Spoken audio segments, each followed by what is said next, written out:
From the presidential palace in Caracas to a notorious New York prison, Nicolás Maduro remains in custody after his capture by the United States. This was not an invasion. We didn't occupy a country. This was an arrest operation. This was a law enforcement operation. Donald Trump's Secretary of State walking back the president's claim that the US is now running Venezuela. But within hours, his boss again suggested otherwise. Don't ask me who's in charge, because I'll give you an answer and it'll be very controversial. What does that mean? It means we're in charge. Donald Trump has threatened a second strike against Venezuela if interim President Delcy Rodriguez does not comply with US demands. Her defense minister denouncing the attack as imperial aggression. The world should be on their guard because this poses a serious threat to the global order. If today it was against Venezuela, tomorrow it could be against any state or any country. Democrats in the United States accusing Donald Trump of acting illegally. When America tries to do regime change and nation building in this way, the American people pay the price in both blood and in dollars. President Maduro was led into this detention centre after being spirited out of Venezuela by the US military. Now he and his wife will face court in Manhattan, where they face narco-terrorism, weapons and drug trafficking charges. Protesters outside the prison are calling on the US to stop meddling in Latin America. The US government is making all these lies against the president because all that they want is the largest oil reserve in the planet. But Mr. Maduro's capture is being celebrated by the Venezuelan diaspora in Florida. We think that we have gotten an important first step toward this transition to democracy. And an emboldened Donald Trump is hinting he might not stop in Venezuela, escalating his rhetoric on Cuba, Colombia and Greenland. We need Greenland from a national security situation. It's so strategic. The president's language taking on new meaning after his drastic action in Venezuela. Rachel Clayton, ABC News, New York City. Bullet holes, debris, homes destroyed.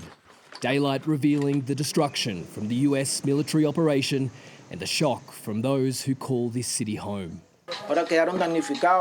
Now my children are left displaced. Every day since that day, they cry and cry.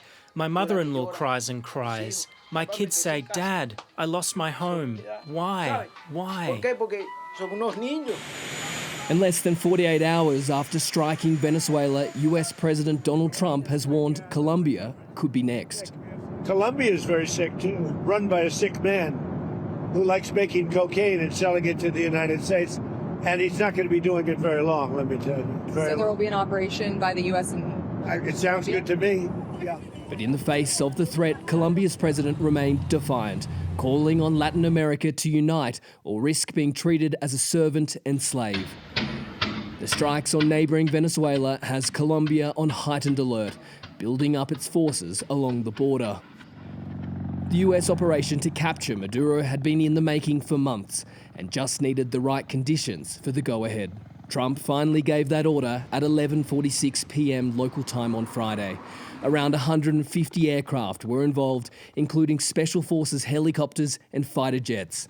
At 1:55 a.m, the mission started, with Venezuelans waking up to loud explosions from airstrikes on military targets, including air defence. Just 6 minutes later, at 2:01 a.m, Special Forces helicopters had dropped on Maduro's fortified compound under heavy fire. One helicopter was hit, but still able to fly. A firefight ensued, with US forces capturing Maduro moments before he made his way to a reinforced safe room. President Trump watched it all live from his Florida mansion. By 3:20 a.m, it was all over. Maduro and his wife were captured and flown to the US Navy ship USS Iwo Jima, where this photo was taken before being flown to New York. The number of casualties in Venezuela is still unclear. The US says none of its soldiers were killed during the operation, while Venezuela says many of Maduro's personal guards died in the attack. Among them, 32 members of Cuba's military and intelligence services. Donald Trump now claims that Cuba looks like it could fall, and he's threatened Colombia too, leaving leaders here on edge about whether America's military might will arrive in their country next. Cayman Gok, ABC News, Bogota, Colombia. Venezuela, Colombia, Cuba, Denmark. The scope of Donald Trump's ambitions for control across the Americas appears to have expanded dramatically in the past 24 hours. Even as the world tries to work out what is unfolding in Venezuela, the US president has been listing other countries that should fall under American control. The US National Security Strategy released last month drew headlines for its warning that Western Europe faces what it called civilizational erasure, but at its core was a blunt assertion of US dominance over the Western Hemisphere.